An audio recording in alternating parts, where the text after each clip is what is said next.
नमस्कार, मैं सुष्मिता मिश्रा। आप देख रहे हैं 4PM न्यूज़ नेटवर्क। क्या अनुपमा से टीवी पर वापसी करने वाली हैं स्मृति ईरानी? जी हाँ, स्मृति ईरानी आज भले ही पॉलिटिक्स में ज़्यादा एक्टिव ना हो, लेकिन एक टाइम पर वो टीवी इंडस्ट्री की मोस्ट फेमस एक्ट्रेस में से एक थी। उन्हें टीवी शो क्योंकि सास भी कभी बहू थी से घर घर से पहचान मिली थी। हालांकि स्मृति ईरानी ने एक्टिंग करियर के पीक पर टीवी इंडस्ट्री को छोड़कर पॉलिटिक्स में कदम रखा था। रिसेंटली स्मृति ईरानी के टीवी कमबैक को लेकर खबर सामने आ रही है। उनके फैंस काफी ज्यादा खुश दिखाई दे रहे हैं। आखिरकार स्मृति ईरानी पॉलिटिक्स को छोड़कर फिर से वही पुराने एक्टिंग करियर को क्यों चुन रही हैं, इसके बारे में हम आपको विस्तार से बताते हैं। स्मृति ईरानी वापस अपने उसी पुराने काम पर लौटने वाली है। जी हाँ, स्मृति ईरानी अमेठी से भारतीय जनता पार्टी की सांसद रही।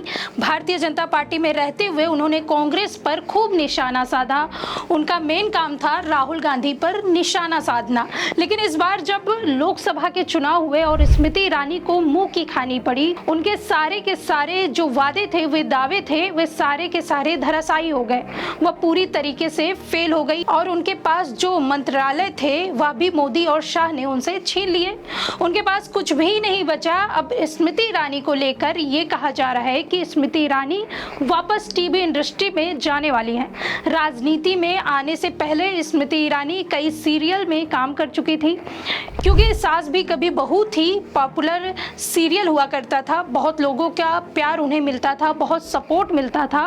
वो जबरदस्त एक्ट्रेस हुआ करती थी और जनता का खूब प्यार भी उन्हें एक्ट्रेस होते हुए मिला। लेकिन फिर वो 2009 में राजनीति में आ गई। गुजरात से उन्होंने अपनी राजनीति की शुरुआत की।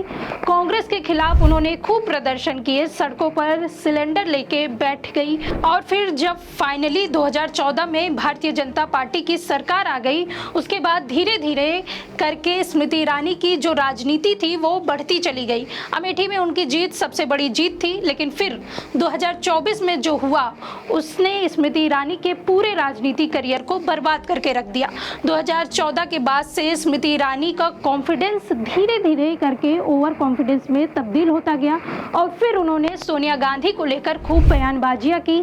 सोनिया गांधी का नाम लेकर संसद में वह चिल्ला रही थी। उनका काफी विरोध भी किया गया और वो राहुल गांधी को बार बार चैलेंज करती रही, राहुल गांधी को ट्रोल करती रही। वो नेता कम ट्रोलर ज्यादा बन गई थी। राहुल गांधी का मजाक उड़ाना यही काम बच गया था स्मृति ईरानी के लिए। इसके बाद आता है 2024 के जब चुनाव हुए तो जनता ने उनके ओवर कॉन्फिडेंस का अच्छे से कहीं ना कहीं उसका जवाब दे दिया और स्मृति ईरानी अमेठी की सीट हार गई। वो सीट जिसके लिए वो राहुल गांधी को चैलेंज कर रही थी, राहुल गांधी से कह रही थी कि वो आकर चुनाव लड़े। स्मृति ईरानी वो सीट राहुल गांधी के एक कार्यकर्ता से हार चुकी थी। ऐसे में जब उनके पास कुछ भी नहीं बचा, उनके पास उनका मंत्रालय तक, वह महिला एवं बाल विकास मंत्री थी, उसमें भी जब जब उनसे मांग की गई कि आप महिलाओं की मंत्री हैं, महिला एवं बाल विकास मंत्री हैं, आपको महिलाओं के मुद्दे पर बोलना चाहिए, मणिपुर की महिलाओं पर बोलना चाहिए, इतने बड़े बड़े देश में कांड होते हैं, हाथरस की महिलाओं पर बोलना चाहिए, आप कभी नहीं बोलती, आप हमेशा शांत रहती हैं। इसका कहीं ना कहीं जनता को नाराजगी थी। 2024 के चुनाव में ये नाराजगी सामने आई।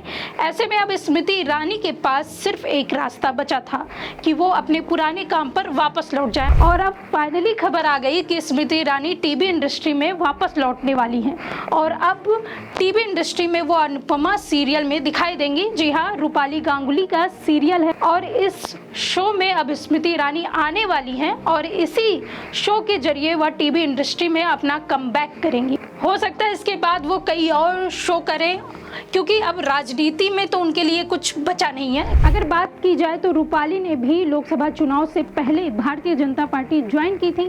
तो अब सोचिए आप कि स्मृति ईरानी को कमबैक करने के लिए, टीवी इंडस्ट्री में कमबैक करने के लिए भी भारतीय जनता पार्टी की एक नेता का सहारा लेना पड़ रहा है। रूपाली गांगुली के सहारे ही वो टीवी इंडस्ट्री में वापस आ रही हैं। रूपाली गांगुली अनुपमा शो की सबसे बड़ी स्टार हैं और इस शो के लीड एक्ट्रेस भी हैं। तो ऐसे में वो स्मृति ईरानी के ऊपर शायद यह एहसान कर रही हैं। अब सोचिए स्मृति ईरानी का यह हाल हुआ है तो कई लोग कंगना रनौत के बारे में भी फिक्र करने लगे हैं। कंगना रनौत भी बड़ी बड़ी बयानबाजियां करती हुई दिखाई दे रही हैं। जब से वो सांसद बनी है मंडी से, उसके बाद उनका कॉन्फिडेंस भी स्मृति ईरानी की तरह बढ़ता ही जा रहा है। वो ओवर कॉन्फिडेंस में टर्न होता भी जा रहा है।